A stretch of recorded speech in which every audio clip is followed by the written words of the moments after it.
नमस्कार. Skill in Marathi या आपल्या यूट्यूब चॅनेलमध्ये आपल्या सर्वांचं स्वागत आहे. आज या व्हिडिओमध्ये आपण कन्स्ट्रक्शनमधील बांधकामामधील एका महत्त्वाच्या टॉपिकची माहिती करून घेणार आहोत आणि यामध्ये आपण दगड बांधकामाविषयी माहिती करून घ्यायची आहे. आता दगड बांधकाम जर आपण म्हटलं तर आपल्या इकडं मोठ्या प्रमाणात वापर केला जातो तो म्हणजे चिरा दगडाचा. कोकणातून तो आणला जातो. लाल कलरचा दगड असतो, सर्वांनी बघितला असेल, बरोबर. घरगुती बांधकाम असेल, हॉटेल असतील, धाबा, मंदिर, कंपाऊंड वॉल, बऱ्याच कारणासाठी चिरा दगडाचा वापर केला जातो. यामध्ये आपण चिरा दगडाचे फायदे किंवा त्याचे जे काही गुणधर्म असतील ती माहिती आपण करून घ्या, जेणेकरून आपल्या डोक्यात जर चिरा दगडाचा बांधकाम करायचा प्लॅन असेल तर त्याचा आपल्याला अंदाज येऊन जाईल. किंवा तुम्ही जर एखादे कॉन्ट्रॅक्टर किंवा मिस्त्री असाल, गवंडी असाल किंवा कामं घेत असाल, इंजिनियर असाल, तर तुम्हाला एखाद्यानं प्रश्न विचारला की चिरा दगडाचा वापर का करायचा किंवा त्याचा फायदा काय आहे, इतर बांधकामाच्या तुलनेनं किंवा इतर दगडांच्या तुलनेत चिरा दगडाचे वेगळे असे काय फायदे आहेत असा प्रश्न बरेच जण विचारतात. त्या ठिकाणी आपल्याला ही माहिती फायदेशीर ठरू शकते. आता जर आपण याचा पहिला फायदा बघितला, चिरा दगड हा दीर्घकाळ टिकणारा दगड आहे.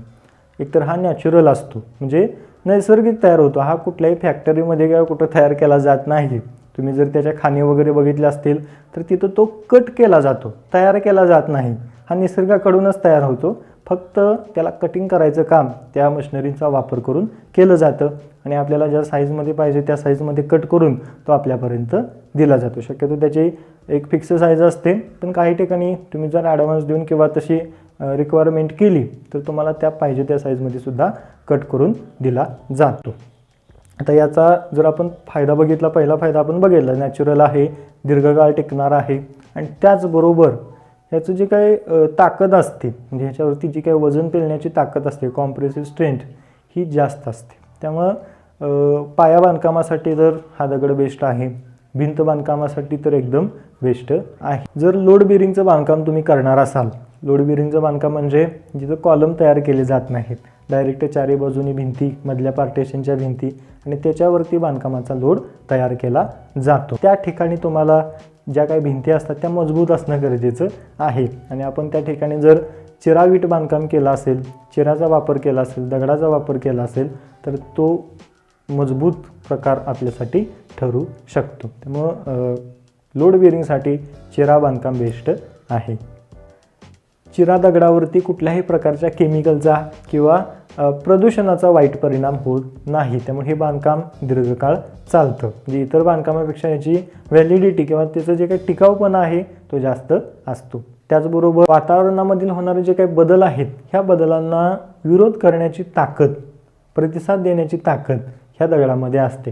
जसं की थंडीचे दिवस असतील तर यामध्ये आपल्याला या घरात उबदार वाटतं, गरम वाटतं आणि उन्हाळ्यामध्ये जरी तुम्ही गेला तर त्या ठिकाणी आपल्याला एकदम गार, थंड अशा पद्धतीचं वाटत असतं आणि थंडीच्या दिवसामध्ये आपल्याला गरम किंवा उबदार जाणवत असतं. हा या दगडाचा मेन फायदा आहे.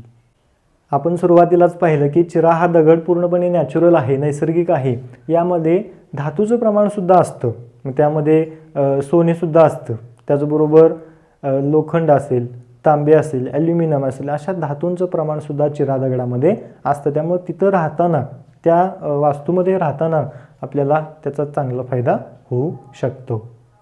जर आपण बांधकामाचा विचार केला तर चिरा बांधकामासाठी आपल्याला जे काही साहित्य आहे, ज्यामध्ये सिमेंट, वाळू यांचं प्रमाण कमी लागतं, तिथं आपले पैसे वाचतात आणि त्याचबरोबर या बांधकामाला गिलावा करायची गरज नसते.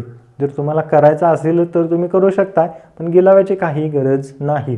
तुम्ही जर गरज वाटली तर पॉइंटिंग करून घ्या. पॉइंटिंग म्हणजे जे काही विटांचे जॉईंट असतात तिथं फक्त माल भरून त्याला एक चांगला असा शेप देऊन घ्या.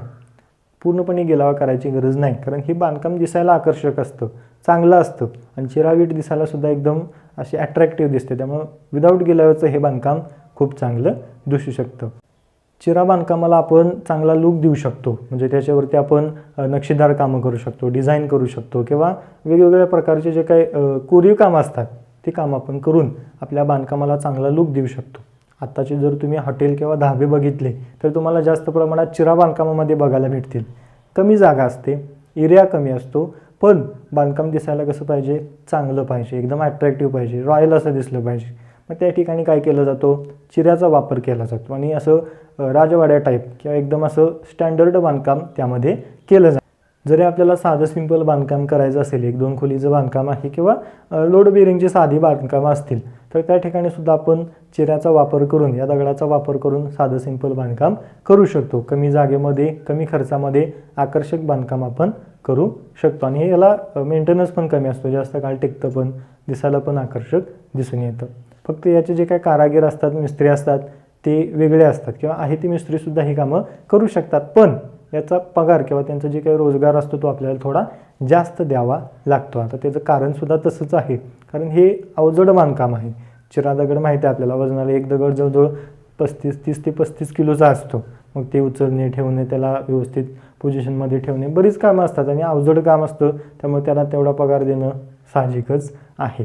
मला वाटते एका चिऱ्यामागे 20 ते 25 रुपये त्यांची हजेरी असते किंवा आता वाढलीसुद्धा असेल, त्यानुसार ती बांधकाम खर्च घेतला जातो, पण परवडतो, तरीसुद्धा तो परवडतो. बांधकाम आपल्याला त्या लेवलचं भेटून जातं. आता RCC बिल्डिंगमध्ये सुद्धा चिऱ्याचा वापर मोठ्या प्रमाणात केला जातो.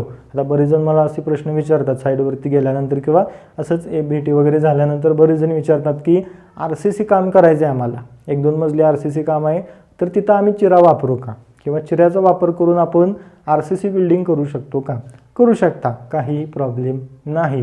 पण चिरा ठेवताना तो काय करायचा, आपण शक्यतो 15 इंची चिरा आपल्याकडे भेटतो, 15x9x7 या पद्धतीचा असतो, तर आपण 7 इंची रुंदी ठेवून RCCमध्ये चिऱ्याचा वापर करू शकतो. चिऱ्याची जी काय आपण रुंदी वापरतो, म्हणजे आपण साधं लोड बेरिंगचं बांधकाम केलं तर आपण फुटिंगमध्ये किंवा जे काही फाउंडेशनचं काम असतं त्या ठिकाणी आपण त्याची 15 इंची रुंदी वापरत असतो भिंतीसाठी. त्यानंतर आपलं जे काही ग्राउंड लेवलच्या वरचं बांधकाम असतं किंवा सुपर स्ट्रक्चरमध्ये आपण 9 इंची रुंदी वापरत असतो. आणि एका चिऱ्याचा जर आपण विचार केला, त्याचं वजन 30 ते 35 किलो असतं. मग RCC बांधकामावरती त्याचा लोड पडत जातो. म्हणजे आपण साध्या विटा वापरला, साध्या विटांचं वजन आणि चिऱ्याचं वजन यात भरपूर फरक आहे. मग ते वजन पेलण्याची ताकद त्या RCC कामामध्ये पाहिजे. मग त्या पद्धतीचं आपल्याला स्ट्रक्चर हे आर्किटेक्चरकडून तयार करावं लागेल. तर असं चिऱ्याचं बांधकाम केलं तर आपल्याला भरपूर फायदे होऊ शकतात.